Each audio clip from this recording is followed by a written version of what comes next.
14장 6절에서 10절까지의 말씀입니다.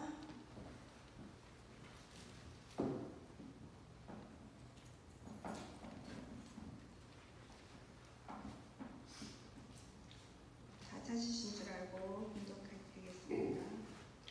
그 땅을 탐지한 자 중 눈의 아들 여호사와 여분네의 아들 갈렙이 그곳을 찍고 이스라엘 자손의 온 회중에서 일러 가로되 우리가 두루 다니며 탐지한 땅은 심히 아름다운 땅이라.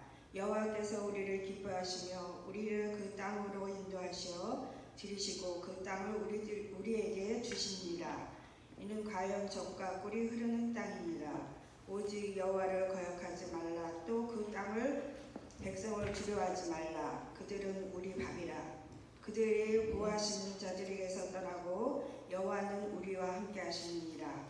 그들을 두려워 말라 하나 온 회중이 그들을 돌로 치려는 동시에 여호와의 영광이 회막에서 이스라엘 모든 자손에게 나타나시니라.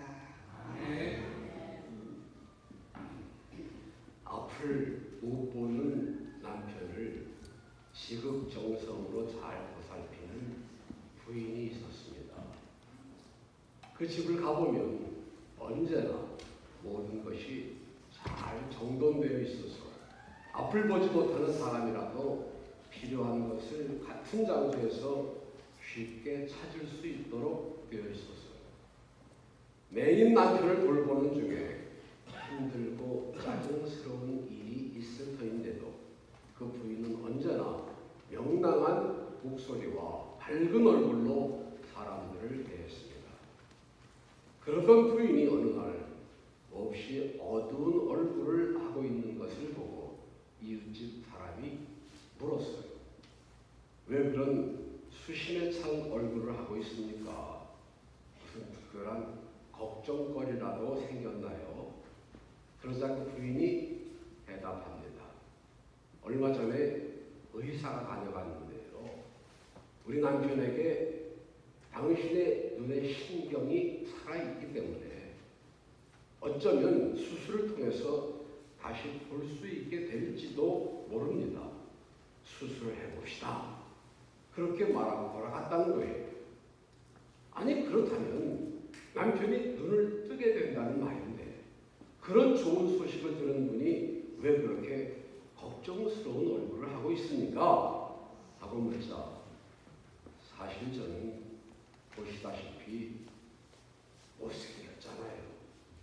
그런데 앞을 못 보는 제 남편은 제 얼굴 생김과 상관없이 저를 사랑하고 저를 필요로 했는데 이제 눈을 뜨게 되면 저같이 못생긴 여자는 거들떠 보지도 않을 것 아닙니까? 그래서 걱정이에요. 남편의 수술이 잘 끝나고 앞을 보게 됐다는 소식을 듣고 축하 인사차 찾아온 이웃을 부인이 밝은 얼굴로 맞이했습니다. 그러면서 이렇게 속삭였어요. 우리 남편은 제 얼굴을 보는 것이 아니라 제 마음속에 간직된 사랑을 보고 있다고. 저를 이 세상에서 가장 아름다운 여인이라고 말해주었답니다. 그리고는 차 대접을 한다고 부엌으로 갔습니다. 그 부인의 남편은 눈에 보이는 겉모습의 아름다움보다 육신의 눈이 보이지 않을 때에 마음의 눈으로 자기 부인의 아름다움을 이미 보았다는 말이죠.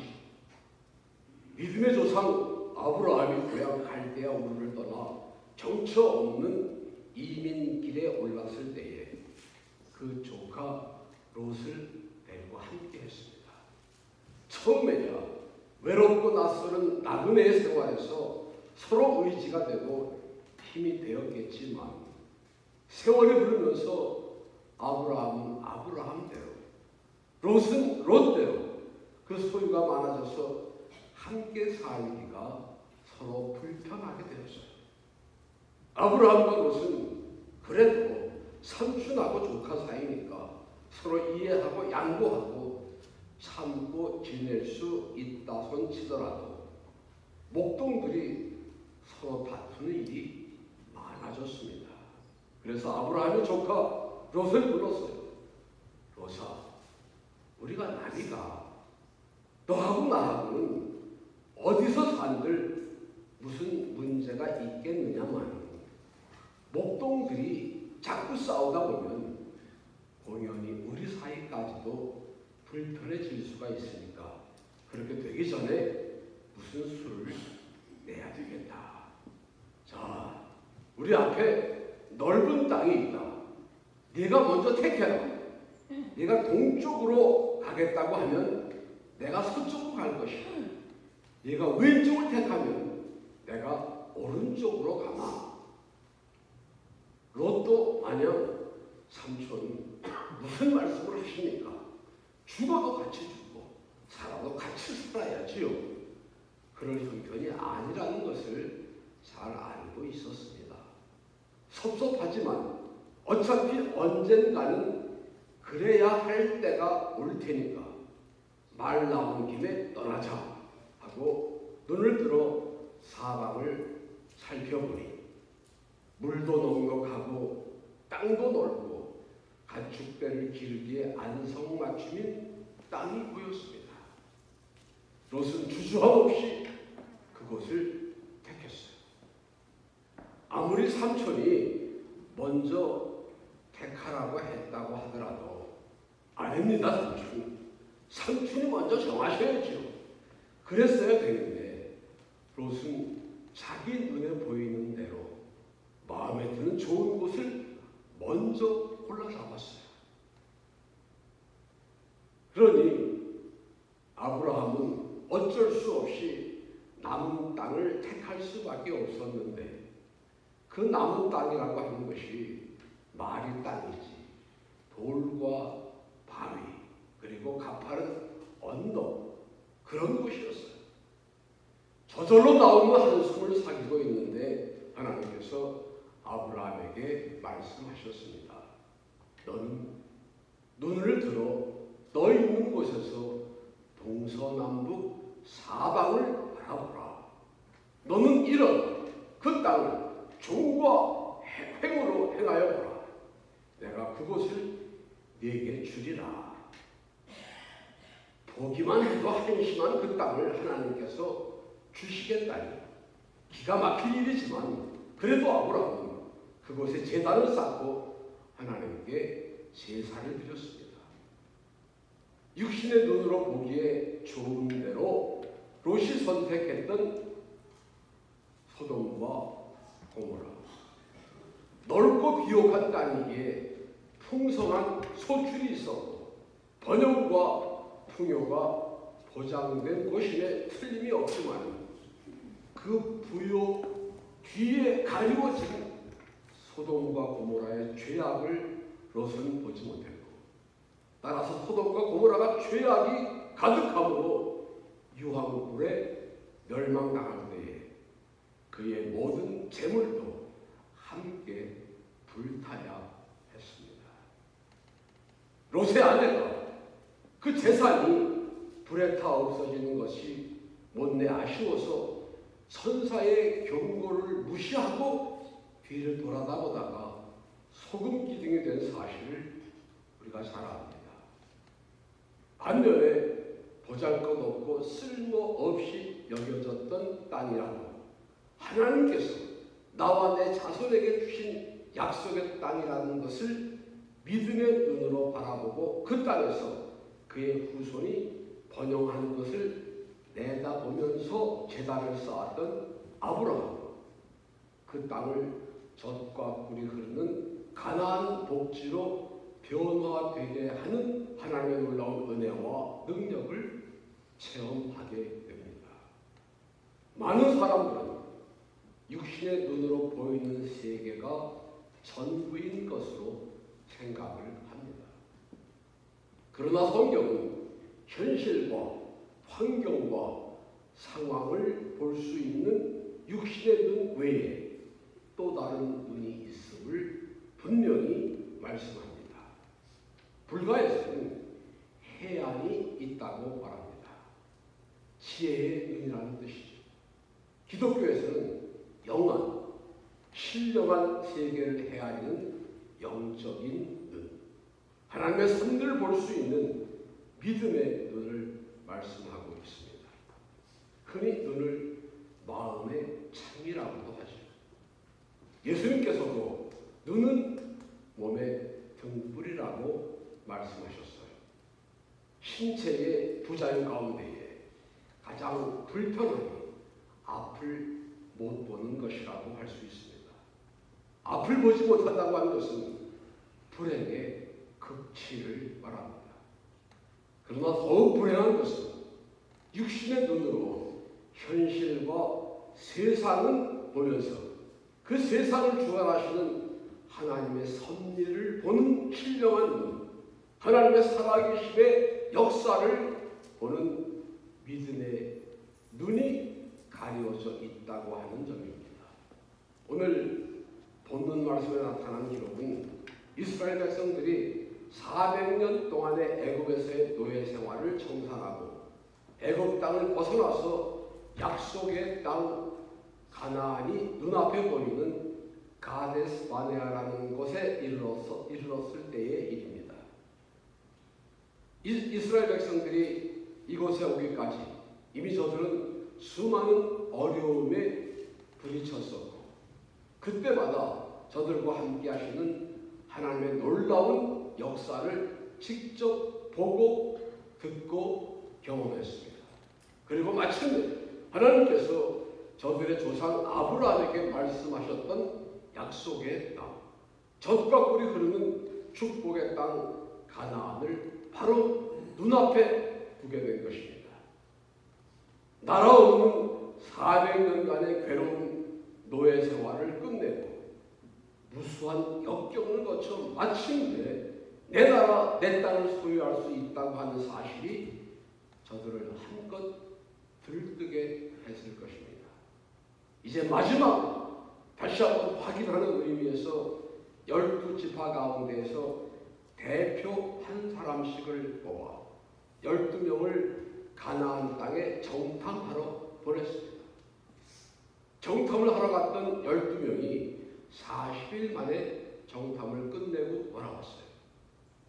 그러나 문제는 똑같은 상황을 보고 돌아온 12명의 보고가 일치하지 않았다고 하는 데에 있습니다.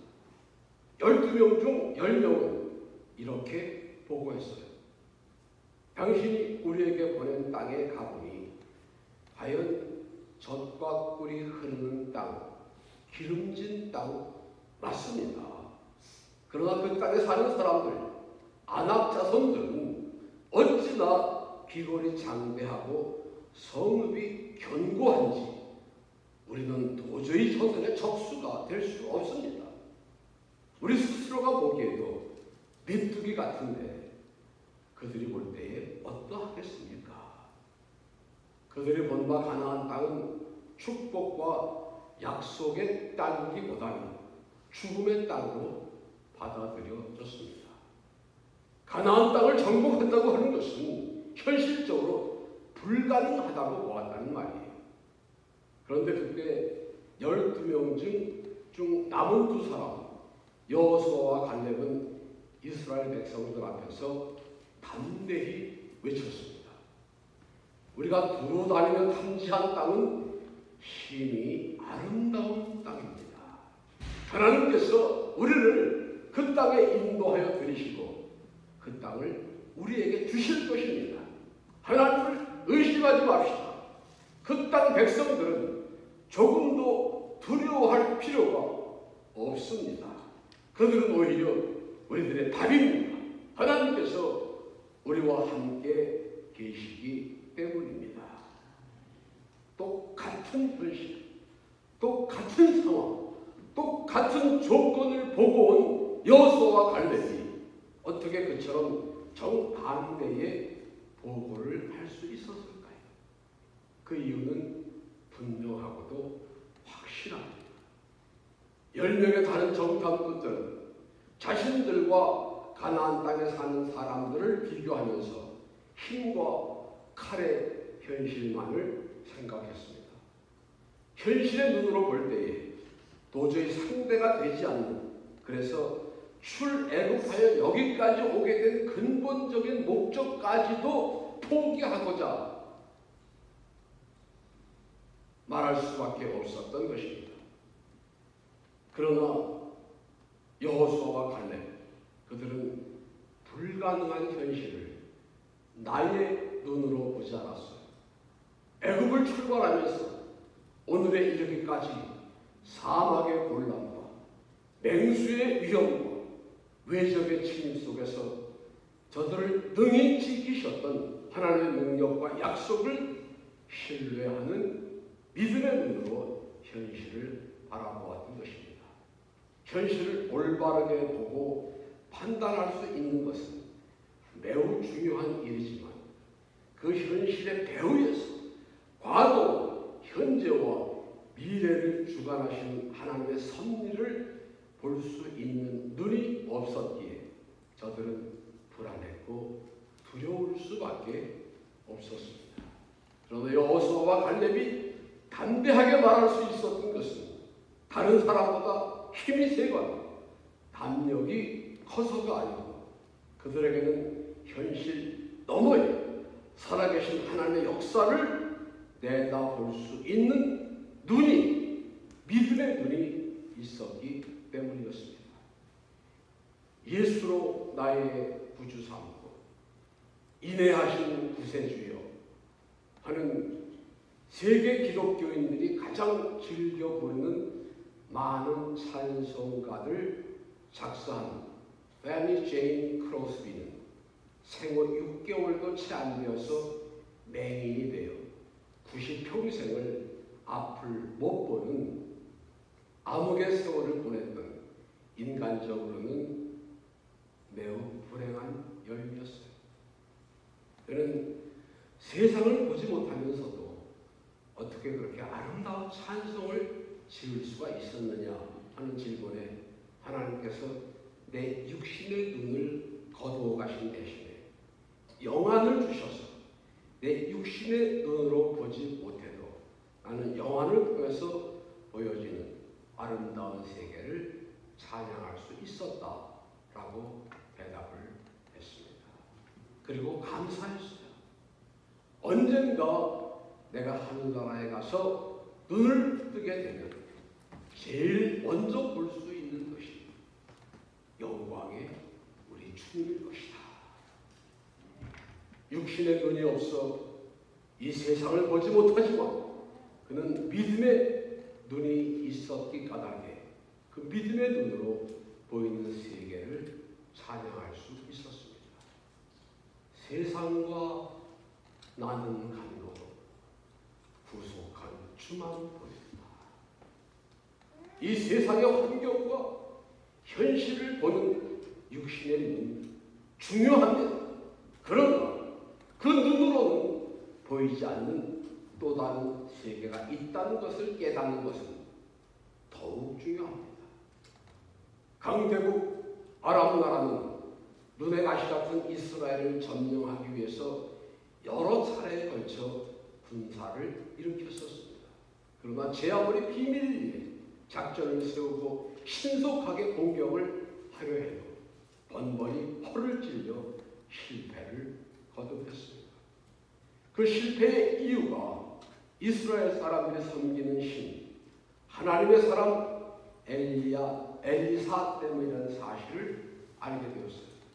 그래서 엘리야를 먼저 없애려고 하는데 마침 엘리사가 도단이라고 하는 조그만 성에 머무르고 있다는 사실을 알게 됩니다. 다 잘됐다. 엘리사를 없앨 수 있는 서로의 기회다 싶어서 급히 군사를 보내어 도단성을 겹겹이 에워쌌어요. 다음날 아침 일찍 엘리사의 제자 하나가 성 밖을 내다보다가 깜짝 놀랐어요. 적군이 성벽을 개미 새끼 한 마리 빠져나가지 못하도록 겹겹이 포위를 했거든요. 그래서 안으로 뛰어들어가면서 선생님 큰일 났습니다. 이제 우리는 꼼짝없이 다 죽게 생겼습니다. 그러나 엘리사는 그 말을 들으면서도 태연했어요. 그러니까 제자가 더욱 애가 탔죠. 선생님, 장난이 아니라니까요. 아람 군대가 이 성을 완전히 포위했다고요. 그러자 엘리사가 두려워 말라. 우리와 함께 하시는 자가 저들보다 더 많으니라 하면서 저를 위해서 하나님께 기도하자. 그 제자의 눈이 밝아져 엘리사와 이 성을 보호하고 있는 천군 만마의 불말과 불병거를 볼 수 있게 됩니다. 육신의 눈으로 볼 때에는 분명 절망적인 죽음의 순간이었어요. 성을 겹겹이 포위하고 있는 적군은 결코 순순히 물러나지 않을 것이고, 이쪽에서는 저들과 대항해서 싸울 수 있는 군사도 장비도 준비되어 있지 않고 꼼짝없이 죽을 때를 기다려야 하는 절박한 상황이었습니다.